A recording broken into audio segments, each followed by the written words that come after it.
I was driving to hear my son's will when a neighbor ran up and shouted, "Don't start the engine." He told me the terrible truth about my daughter-in-law. His words sent a chill down my spine, but when I finally arrived at the will reading, she fainted when she saw me.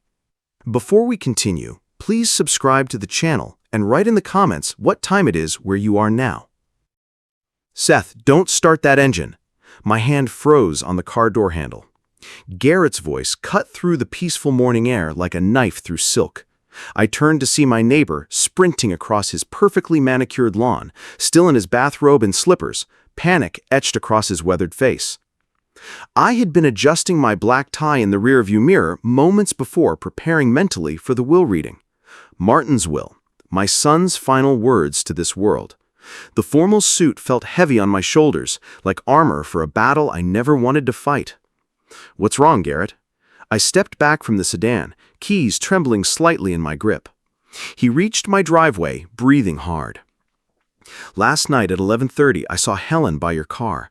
She had tools working under the hood for 15 minutes straight." His retired policeman instincts were firing on all cylinders. When she spotted me watching from my bedroom window, she slammed the hood shut and ran. The garage suddenly felt colder. Helen, my daughter-in-law. The woman who would inherit $40 million today if everything went according to her plan. I glanced at my sedan, the same car I'd driven reliably for 8 years. "You're certain it was Helen?" "Absolutely. She parked her BMW on the street, not in your driveway." Deliberate stealth. Garrett's eyes narrowed. "Seth, I've seen enough crime scenes to know when something's wrong. Don't drive anywhere until you get that car checked." I walked around the vehicle slowly, examining the exterior. No obvious scratches or damage. But then again, Helen wasn't stupid. She had been married to my brilliant son long enough to learn about precision work. The morning sun streamed through the garage opening, illuminating dust motes that danced in the air like tiny witnesses to whatever had transpired here in darkness. Birds chirped in the oak trees lining our quiet suburban street, oblivious to the deadly game unfolding beneath their branches. My engineering mind began calculating possibilities. Brake lines, steering mechanisms, engine sabotage. Any of those could cause a fatal accident on the highway to downtown Chicago. An accident that would leave Helen as the sole beneficiary of Martin's cybersecurity fortune. "Thank you, Garrett. You may have just saved my life." He nodded grimly. "What's your next move?" I pulled out my phone with steady hands, scrolling to Tom Riley's number. If anyone could find evidence of tampering, it would be him. 20 years of automotive experience and an eye for detail that rivaled a forensic investigator. "I'm calling my mechanic. Professional inspection." I met Garrett's concerned gaze. If Helen thinks she can eliminate the only person standing between her and Martin's money, she's about to discover how wrong she is. The phone felt warm against my palm as I prepared to dial. Whatever Helen had done to my car, I would find proof, and then I would make sure justice prevailed. Not just for my safety, but for my son's memory. Tom answered on the second ring. "Riley's Garage? This is Tom speaking." "Tom, this is Seth Jordan. I need you at my house immediately. I suspect my car has been sabotaged." A pause. "Then, that's serious business, Seth. Don't touch anything. I'll be there in 15 minutes with my full diagnostic kit." I hung up and began pacing the garage, my dress shoes clicking against the concrete floor. 15 minutes to wait. 15 minutes to study every inch of my sedan without disturbing potential evidence. The car sat innocently in the BIM garage light, its dark blue paint gleaming. How many times had I performed routine maintenance on this exact spot? Changed oil, rotated tires, replaced air filters. Now it might be harboring something designed to kill me. Helen's face flashed in my memory, her perfectly applied makeup at Martin's funeral, tears that seemed more performance than genuine grief. She'd inherited my son's charm, but none of his integrity. $40 million was a powerful motive for murder. I checked my watch. 10 minutes remaining. The sound of a diesel engine rumbling up my driveway interrupted my thoughts. Tom's service van emblazoned with Riley's automotive honest work, fair prices, in bold green letters, parked behind my sedan. Tom emerged carrying a substantial toolbox, his Irish accent thick with concern. "Right, Seth. Tell me everything while I set up." "My neighbor witnessed my daughter-in-law tampering with this vehicle last night. She's the primary beneficiary of a substantial inheritance, and I'm the only obstacle remaining." Tom's expression darkened as he activated the hydraulic lift built into my garage floor. Money makes people do terrible things. Let's see what we're dealing with." The sedan rose slowly, revealing its undercarriage like a patient on an operating table. Tom grabbed a high-powered flashlight and began his methodical examination, starting with the brake system. "Someone's been here." "All right." His voice carried a professional edge I'd never heard before. "These cuts on the brake lines, they're clean, precise, not accidental damage from road debris." I leaned closer, squinting at the components he illuminated. "How can you be certain?" 20 years in this business, Seth. Natural wear creates jagged edges, fraying. This is deliberate. Surgical cuts designed to fail gradually." He traced the damaged lines with his finger, careful not to disturb them. "Whoever did this knows automotive systems. The cuts are positioned to cause complete brake failure after several miles of driving." My blood ran cold. Several miles would put me on the expressway. Traveling 70 miles per hour toward downtown Chicago. No brakes at that speed meant certain death. Professional work, then? Absolutely! And there's more. Tom moved to examine the steering components. "Loosened tie rod ends here. Your steering would become increasingly unstable as you drove." The pieces fell into place with terrifying clarity. Helen hadn't simply wanted me dead. She'd wanted it to appear accidental. A tragic automotive failure claiming the life of an elderly man still grieving his son's death. I pulled out my phone to call a taxi. "Tom, continue your inspection and document everything. I need photographs of all damage already on it. This evidence needs to reach the police first. I have a will reading to attend. Helen expects me to die on the way there. Instead, I'm going to watch her face when I walk through that conference room door." The taxi pulled up as Tom finished photographing the sabotage evidence. I slid into the back seat, briefcase in hand, my formal attire now feeling like battle armor. "Downtown law firm on LaSalle Street," I told the driver, providing the exact address. "Important meeting." He glanced at me in the rearview mirror as we pulled away from my suburban neighborhood. The most important of my life. As we transitioned from quiet residential streets to busy thoroughfares, I allowed myself to process the full scope of Helen's plan. She'd calculated everything: the timing, the method, the appearance of accident. $40 million represented freedom from financial worry for multiple lifetimes. Martin had built his cybersecurity company from nothing, developing revolutionary software that protected major corporations from cyber attacks. Banking giants, healthcare systems, government contractors. They all relied on my son's innovations. Within 5 years, he transformed from struggling entrepreneur to multimillionaire. The irony wasn't lost on me. Martin had dedicated his life to protecting others from digital threats, never suspecting the greatest danger would come from the woman sharing his bed. Traffic thickened as we approached the Chicago Loop.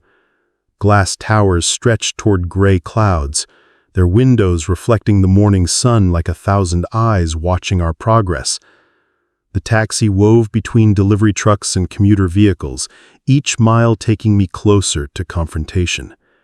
Helen would be sitting in that conference room right now, probably checking her watch, wondering why I hadn't arrived yet. In her mind, I should be dying in twisted metal on some highway, clearing her path to uncontested wealth. $40 million, I whispered. Myself. Enough to kill for. But she'd underestimated the bonds of neighborhood friendship. Garrett's vigilance had saved my life and exposed her murderous intent. Now, instead of inheriting everything, she would face justice for attempted murder.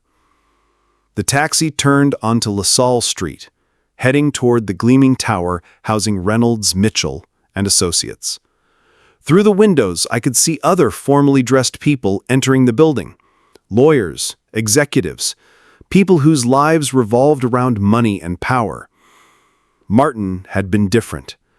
Even as his wealth grew, he'd remained grounded, visiting regularly, sharing his excitement about new security protocols and client successes.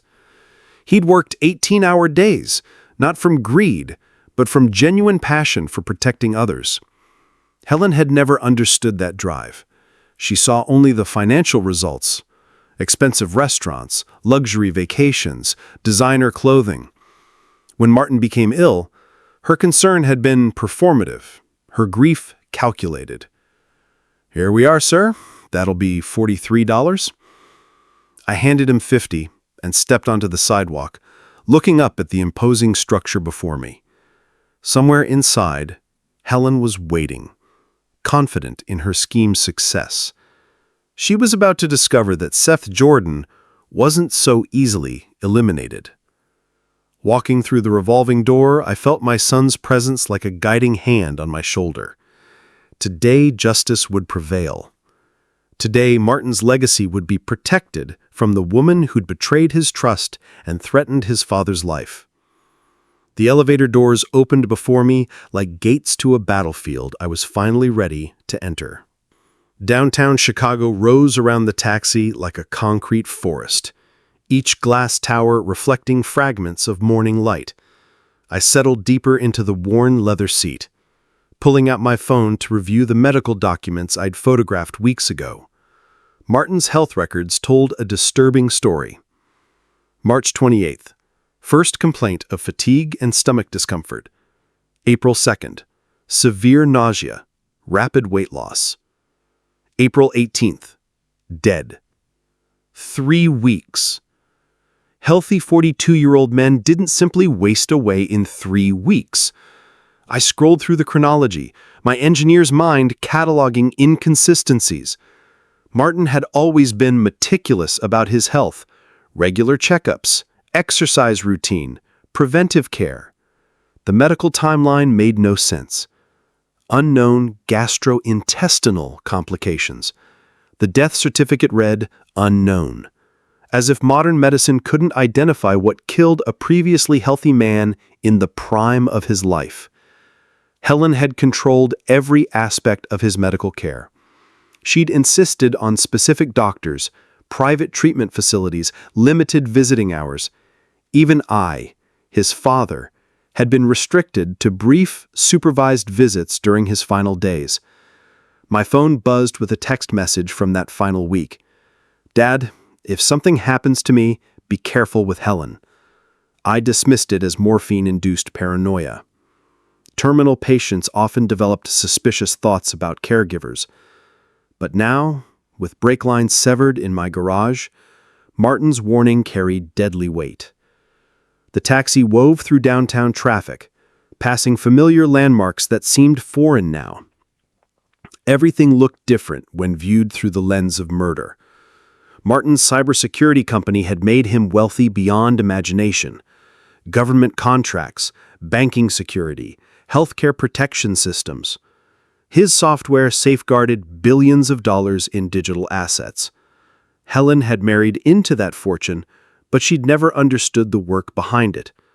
To her, Martin was a money-generating machine, not a brilliant innovator protecting people from digital predators. When that machine showed signs of breaking down, she simply expedited the process. The medical records revealed another troubling pattern. Martin's regular physician had been mysteriously unavailable during the critical period. Helen had insisted on a replacement doctor, someone with impressive credentials, but no previous relationship with my son. Experimental treatment, she had called it. Cutting-edge therapy for rare conditions. cutting-edge therapy that accelerated his decline rather than stopping it. I closed the medical files and stared out at the approaching law firm building. Somewhere in that tower, Helen was waiting to collect her reward for 3 weeks of careful poisoning, followed by attempted murder of the primary witness. She'd underestimated the bonds of neighborhood friendship and a father's determination to protect his son's legacy. Today, her calculated plan would unravel in the most public way possible. The taxi slowed as we approached the gleaming office tower. Time to face the woman who'd killed my son and tried to kill me. Time to ensure justice prevailed over greed. Martin's final warning echoed in my mind as I prepared to exit the vehicle. This time, I was listening. The elevator carried me to the 47th floor with mechanical precision, each ascending floor marking another step toward confrontation. Reynolds, Mitchell and Associates occupied prime real estate. Panoramic views of Lake Michigan through floor-to-ceiling windows, marble floors that reflected expensive lighting fixtures, leather furniture that whispered of wealth and power. Helen sat in a burgundy armchair near the reception desk, casually flipping through a luxury lifestyle magazine. She wore a black designer dress that probably cost more than most people's monthly salary, her blonde hair styled in perfect waves that framed her carefully made-up face. She looked up as I approached, and I watched the color drain from her features like water from a broken glass. The magazine slipped from her fingers, landing with a soft thud on the marble floor. "Hello, Helen." I kept my voice level, professional. "Surprised to see me alive?" Her mouth opened and closed soundlessly before she managed to speak. "Seth, I thought you weren't coming." "Really? That's interesting." I moved closer, noting how her hands trembled as she gripped the chair arms. "Why would you think that?" "Perhaps because of what you were doing by my car last night around 11:30. I don't know what you're talking about." The words came out too quickly, too sharp. Guilty people always protested too much. "Garrett saw everything, Helen. The tools you brought, the time you spent working under my hood, the way you ran when he spotted him watching from his window." She stood abruptly, trying to use height to regain psychological advantage. "That's ridiculous. Why would I?" "The same reason you killed my son." The accusation hung in the air between us like a blade. Helen's carefully constructed mask slipped for just a moment, revealing something cold and calculating beneath the widow's grief performance. Other clients moved through the reception area, their conversations creating a background hum that provided cover for our deadly serious exchange. The professional setting constrained us both. No dramatic confrontations in this temple of legal propriety. "You're obviously distraught," Helen said, recovering her composure with practiced ease. "Grief can make people imagine things that aren't there." "Can it cause brake lines to cut themselves? Can it cause steering components to mysteriously loosen overnight?" Her jaw tightened. "I have no idea what you're suggesting." "I'm not suggesting anything. I'm stating facts documented by a professional mechanic with 20 years of experience." Helen's eyes darted toward the conference room where the will reading would take place, then back to me. I could see her mind working, calculating new angles of attack. "You know what your problem is, Seth?" Her voice turned venomous. "You never accepted that Martin chose me over your narrow little world. He loved me, not you. He warned me about you before he died. I should have listened. He was delirious from medication. Terminal patients say all sorts of things." The receptionist glanced in our direction, sensing tension despite our lowered voices. Helen noticed and forced a smile, playing the role of grieving widow meeting with concerned father-in-law. But I could see the calculation in her eyes, the predatory assessment of how much damage this confrontation might cause to her plans. She was already planning her next move, ready to deploy whatever weapons remained in her arsenal.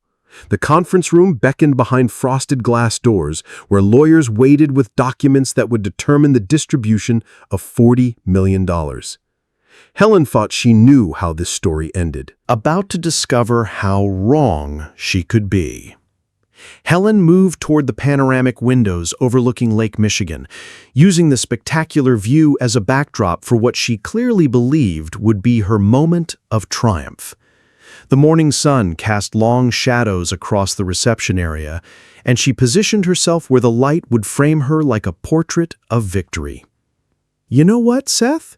Her voice carried a confidence that bordered on arrogance. "None of this matters. Martin left me everything. $40 million. Every single penny." She turned to face me, her expression transformed from defensive fear to cold satisfaction. "And you? You get absolutely nothing." "We'll see about that." "Oh, I've already seen." Helen's smile turned predatory. "I was his wife. I took care of him through sickness and health, for better or worse, until death did us part." "Yes, you took care of him very thoroughly." The barb rolled off her like water from expensive silk. She was too intoxicated by anticipated wealth to register the accusation's full meaning. "I have lawyers, Seth, the best money can buy. You can contest this will all you want, but spousal inheritance rights are absolute in Illinois." She gestured toward the lake view as if it already belonged to her. "Do you see that penthouse development on the shoreline? I've already placed a deposit on the corner unit." The casual revelation of her spending plans struck me like a physical blow. Martin wasn't even buried 3 weeks, and she was already shopping for luxury real estate with his money. "40 million buys a lot of freedom," she continued, warming to her topic. "Travel, shopping, the finest restaurants. I'll finally live the life I deserve instead of playing nursemaid to a sick man." Her words revealed the depth of her callousness. No grief for a lost husband, no acknowledgement of a life cut short, only materialistic calculations about how to spend blood money most efficiently. "Martin worked 18-hour days building that company," I said quietly. "He revolutionized cybersecurity, protected millions of people from digital threats. That fortune represents years of innovation and dedication, and now it's mine." Helen's voice carried the satisfaction of someone who believed she'd outmaneuvered everyone around her. "You always disapproved of me, Seth. Thought I wasn't good enough for your precious son. Well, guess what? I win." Other clients in the reception area began taking notice of our conversation, though Helen seemed oblivious to the attention. Her anticipated victory had made her reckless, willing to display her true nature in public. "You have no idea what Martin was really worth, do you?" I asked. $40 million.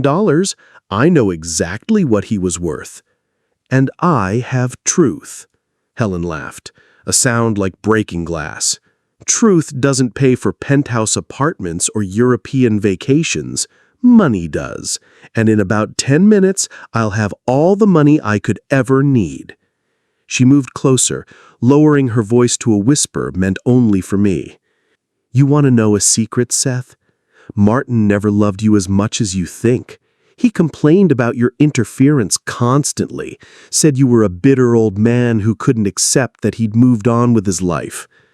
The lie was designed to wound, to break my spirit before the final legal blow. But Helen had miscalculated. Instead of devastating me, her cruelty only strengthened my resolve. "Mrs. Jordan, Mr. Jordan," the receptionist's voice cut through our confrontation. "Mr. Reynolds is ready for you in conference room A." Helen straightened her designer dress and checked her reflection in the window. Time for the main event. She walked toward the conference room with the confident stride of someone absolutely certain of victory. Her expensive heels clicked against marble floors like a countdown to triumph. I followed at a measured pace, my own steps steady and deliberate. Helen believed she was walking toward wealth and freedom. She was actually walking toward the complete destruction of everything she'd schemed to achieve. "Mrs. Jordan, Mr. Jordan," the receptionist gestured toward a mahogany door marked with brass nameplate reading "Edward Reynolds, Senior Partner. Please follow me."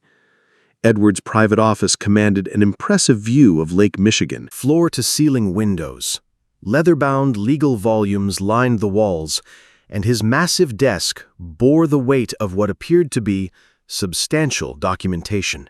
He stood as we entered, his silver hair catching the afternoon light. "Please take seats at the conference table." Edward's voice carried the measured authority of someone who'd overseen countless estate readings.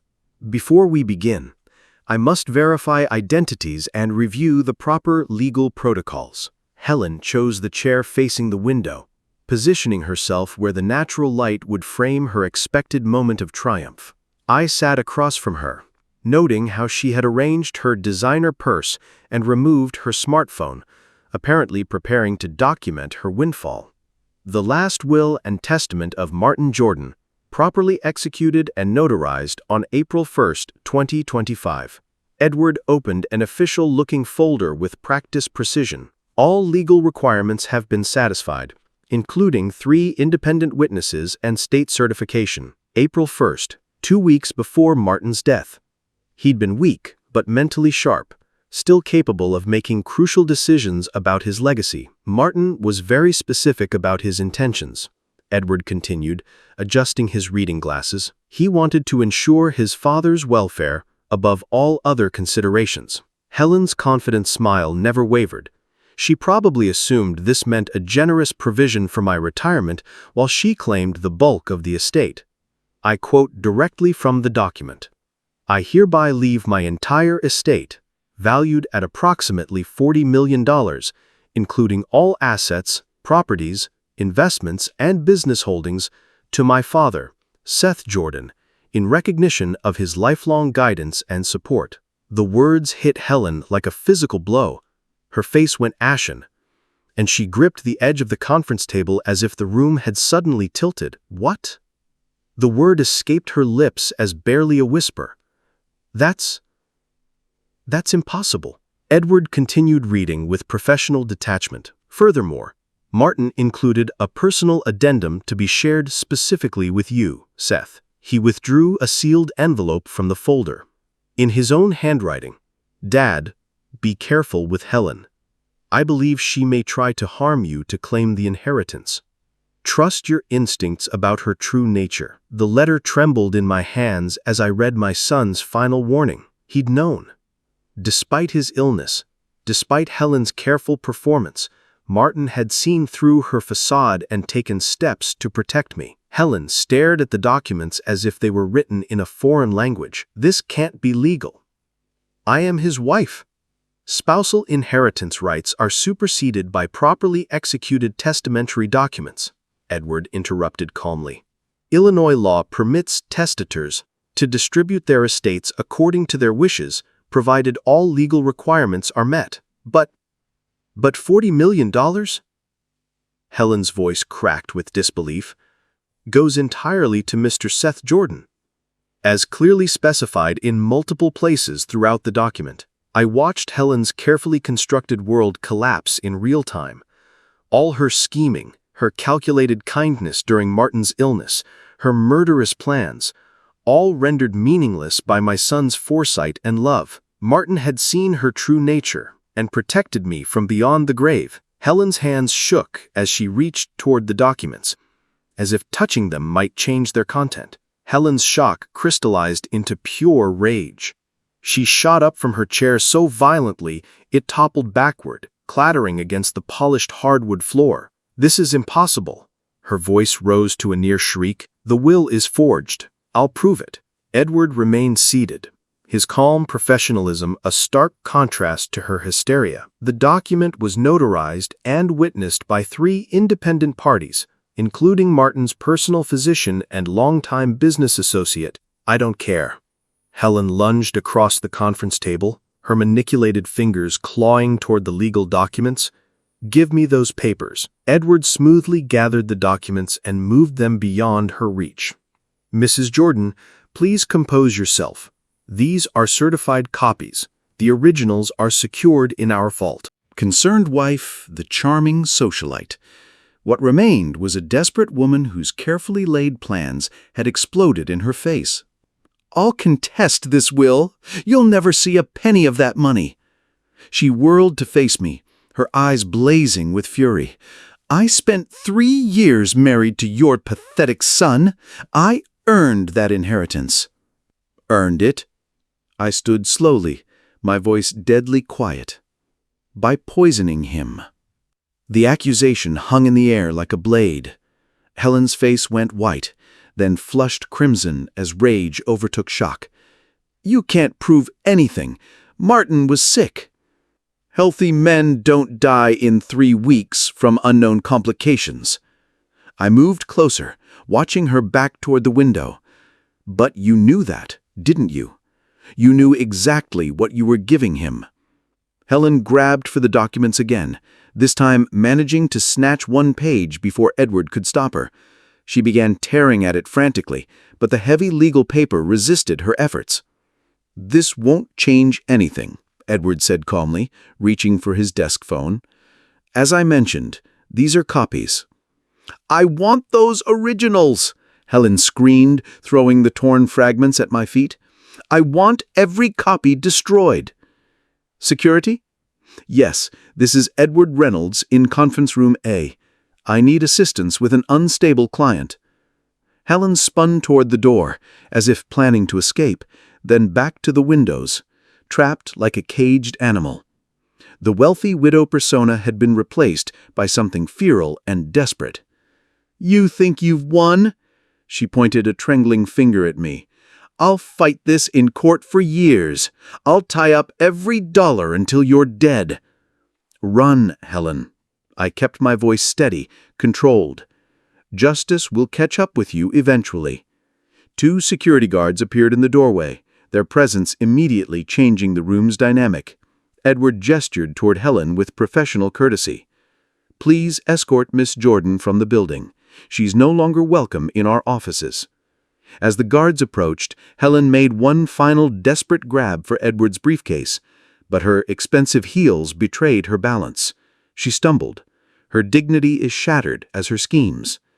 "This isn't over!" she screamed, as the guards gently but firmly guided her toward the door.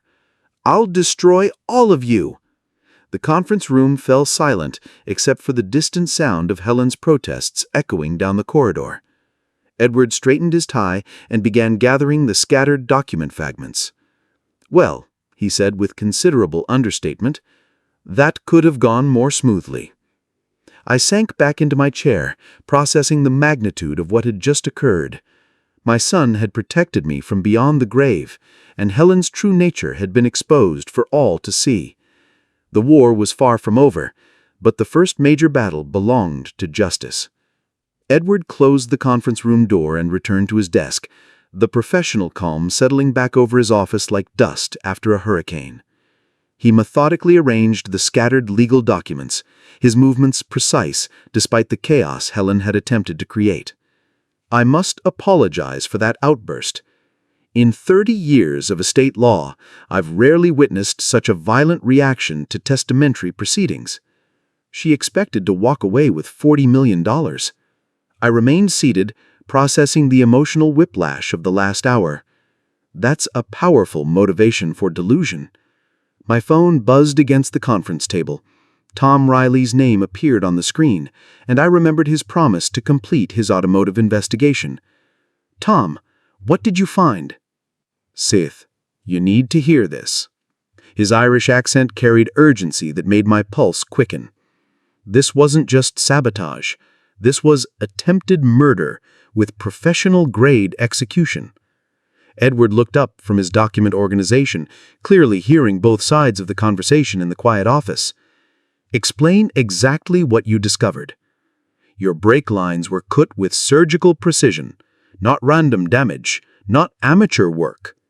Tom's voice carried the authority of someone who'd spent decades diagnosing automotive failures. "The cuts were positioned to cause complete brake failure after approximately 10 miles of highway driving. 10 miles, exactly the distance from my suburban home, The downtown expressway entrance, where I'd be traveling 70 miles per hour with no ability to stop. Are you absolutely certain this was deliberate?" 100%. I've documented everything with photographs and measurements. The tools used were professional grade, and the technique shows advanced knowledge of brake system vulnerabilities. Edward leaned forward, his legal mind immediately grasping the implications. Tom, this is Edward Reynolds, Seth's attorney. Would you be willing to provide expert testimony about these findings? Absolutely. I've preserved all the evidence and prepared a detailed technical report. This kind of sabotage could only be performed by someone with specific automotive knowledge, or someone with access to professionals who possess such knowledge. Helen's expensive lifestyle suggested connections to people willing to perform various services for the right compensation. There's more, Tom continued. The steering components were also compromised. Even if the brakes had functioned, the vehicle would have become increasingly unstable at highway speeds. Edward was already taking notes, his pen moving rapidly across a legal pad. We can use this evidence to support criminal charges for attempted murder. She killed my son and tried to kill me. The words came out flat, emotionless, but they carried the weight of absolute certainty. Now she pays for both crimes. Tom's technical expertise had provided the final piece of evidence needed to build a comprehensive case against Helen. Combined with Martin's warning and her explosive reaction to the will reading, we had enough material to ensure she faced justice for her crimes. I'll contact the Cook County District Attorney's Office immediately, Edward said, already reaching for his phone. Between the inheritance fraud attempt and documented evidence of attempted murder, Helen Jordan is going to face serious criminal charges. The afternoon sun slanted through the conference room windows, casting long shadows across the scattered legal documents. Martin's foresight had protected his father's life and preserved his legacy for the causes he truly cared about. Helen's greed had finally met its match in a father's love and a son's wisdom. Justice was no longer just a hope. It was an imminent reality. The next morning brought clarity with the sunrise. With Martin's inheritance secured, I could focus entirely on ensuring Helen faced criminal consequences for her actions. My home office became a war room. Documents spread across every surface like evidence in a detective thriller. Edward had recommended Marcus Chen, a private investigator with 20 years' experience in financial crime cases. We met that afternoon in a downtown coffee shop, his weathered face showing the kind of skepticism that came from seeing too much human greed. Mrs. Jordan has accumulated substantial credit card debt, Marcus reported 3 days later, sliding a manila folder across my kitchen table. Over $200,000 in the past 18 months. Luxury purchases, expensive restaurants, designer clothing, all charged while her husband was dying. The financial records painted a damning picture. Helen had been living far beyond their means, apparently confident that Martin's death would solve her money problems permanently. Dr. Sarah Williams, the medical expert Edward had consulted, arrived on the 4th day with her analysis of Martin's medical records. Her expression was grim as she spread laboratory reports across my dining room table. The symptom progression strongly suggests arsenic poisoning, she said, her voice carrying the authority of someone who testified in dozens of criminal cases. The timeline is as textbook, gradual accumulation followed by rapid organ failure. Each piece of evidence felt like another nail in Helen's metaphorical coffin. But the most satisfying discovery came from my systematic canvassing of the neighborhood's security systems. Mrs. Patterson from 3 houses down had a high-definition camera system that captured the entire street. The footage was crystal clear. Helen's BMW arriving at 11:47 p.m., her figure moving deliberately toward my garage, the tools glinting in the streetlight. Camera shows her clearly working under your car hood, the security company technician confirmed, freezing the frame at the perfect angle. Timestamp is exact, and the resolution leaves no doubt about identity. By the 5th day, I had assembled an overwhelming case against Helen. Financial motive, means, opportunity, and expert testimony all pointed toward her guilt in both Martin's murder and the attempt on my life. Tom's mechanical analysis remained the crown jewel of evidence. Professional sabotage designed to cause fatal accidents, documented with photographs and technical specifications that would convince any jury. I sat in my study that evening, surrounded by folders containing Helen's financial desperation, medical evidence of Martin's poisoning, security footage of her sabotage attempt, and expert testimony supporting every accusation. My phone buzzed with a text from Edward. District Attorney wants to meet tomorrow. Bring everything. The legal machinery was finally grinding into motion. Helen had calculated every detail of her murderous scheme, except for one crucial factor: a father's determination to seek justice for his son. Martin's warning from beyond the grave had saved my life and exposed his killer. Now it was time to ensure she paid the full price for her crimes. I gathered the evidence files into my briefcase, preparing for what would be Helen's final day of freedom. Helen's house sat in an affluent suburb 20 minutes from downtown Chicago, its manicured lawn and circular driveway showcasing the lifestyle she'd been desperate to maintain. 2 luxury cars gleamed in the morning sun, a BMW and a Mercedes, both likely financed with credit she couldn't afford. I parked across the street and walked deliberately to her front door, carrying the manila envelope that would end her freedom forever. The court documents felt substantial in my hands: arrest warrants, civil lawsuit papers, and a comprehensive evidence summary that detailed every aspect of her criminal conspiracy. Helen answered the door in an expensive silk robe, her hair perfectly styled despite the early hour. When she saw me standing on her doorstep, the color drained from her face like water from a broken glass. "What do you want?" Her voice carried a tremor that belied her attempt at confident indignation. "Official court summons for attempted murder charges." I handed her the envelope with ceremonial precision. Also included are civil lawsuit documents for inheritance fraud and emotional distress. She stared at the papers as if they were written in hieroglyphics. "You can't prove anything. This is harassment. Video footage from 3 different security cameras showing you sabotaging my vehicle. Technical analysis from a certified automotive expert. Medical testimony indicating arsenic poisoning. Financial records showing your $200,000 debt motive." Each piece of evidence hit her like a physical blow. Helen clutched the doorframe for support, her expensive facade crumbling in real time. "The district attorney has accepted the case for prosecution," I continued, with professional calm. "Trial date is set for next month. I thought you deserved personal notification. I'll destroy you in court." She stepped forward aggressively, but her silk slippers on the marble threshold made the gesture pathetic rather than threatening. "You'll never prove I hurt Martin.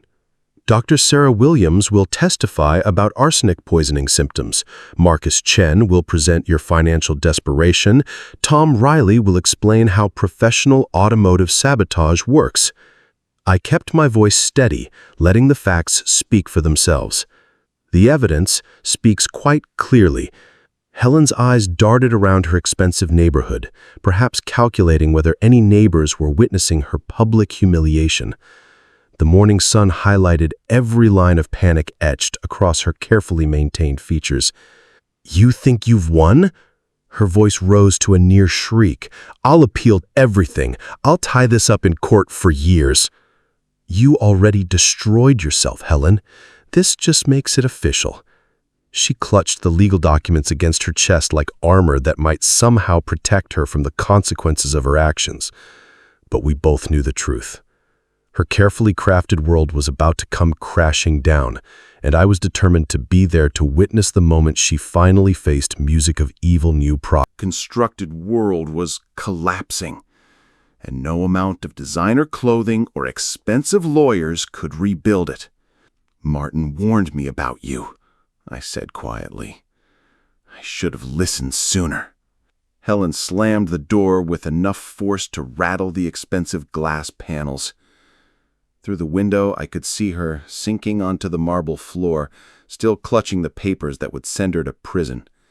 I walked back to my car with measured steps, feeling the weight of Martin's presence like a guiding hand on my shoulder. Justice was no longer a distant hope. It was an unstoppable legal machine grinding toward its inevitable conclusion. 3 weeks later, Judge Patricia Morrison delivered the verdict that echoed through the packed Chicago courtroom. Helen Jordan, you are hereby sentenced to 15 years imprisonment without possibility of parole for attempted murder and inheritance fraud. The gavel's final strike marked the end of Helen's freedom and the beginning of true justice for Martin's memory. I stood as reporters surged forward, their questions blending into a cacophony of vindication. "Justice has prevailed," I told the gathered media outside the courthouse steps. "My son can finally rest in peace, knowing his killer has been held accountable." Helen's conviction made headlines across Illinois. The wealthy widow who'd poisoned her husband and tried to murder her father-in-law became a cautionary tale about greed's ultimate consequences. She would spend the next decade and a half in maximum security, her expensive lifestyle replaced by prison uniforms and institutional meals. But my real satisfaction came not from her punishment, but from transforming Martin's legacy into something positive. The Martin Jordan Cancer Research Foundation launched 6 months after the trial, funded entirely by the inheritance Helen had killed to claim. "Your $40 million donation will fund breakthrough research for decades," Dr. Elizabeth Hart announced at the foundation's groundbreaking ceremony. "Lives will be saved because of your son's vision and your generosity." Standing before the assembled medical researchers and community leaders, I felt Martin's presence more strongly than ever. His innovative spirit would live on through the foundation's work, protecting others from the disease that made him vulnerable to Helen's poison. I downsized to a comfortable but modest home near Lake Michigan, keeping only what brought genuine happiness. The rest of my energy went toward travel and charitable work, visiting cancer research facilities, meeting with patient families, ensuring Martin's money created hope rather than destruction. Garrett still checked on me regularly, our friendship deepened by shared experience of neighborhood vigilance. Saving lives. Tom had become more than a mechanic. He was a trusted ally who'd helped expose attempted murder through professional expertise. Edward handled the foundation's legal affairs, ensuring every dollar reached its intended purpose. We'd built something lasting from tragedy, transforming Helen's greed into a force for healing and discovery. 1 year after the trial, I visited Martin's grave with news of the foundation's first research breakthrough, a promising treatment protocol that might save hundreds of lives annually. "Son, I kept my promise," I whispered to the granite marker bearing his name. "Your killer faced justice, and your legacy helps others fight the battle you couldn't win."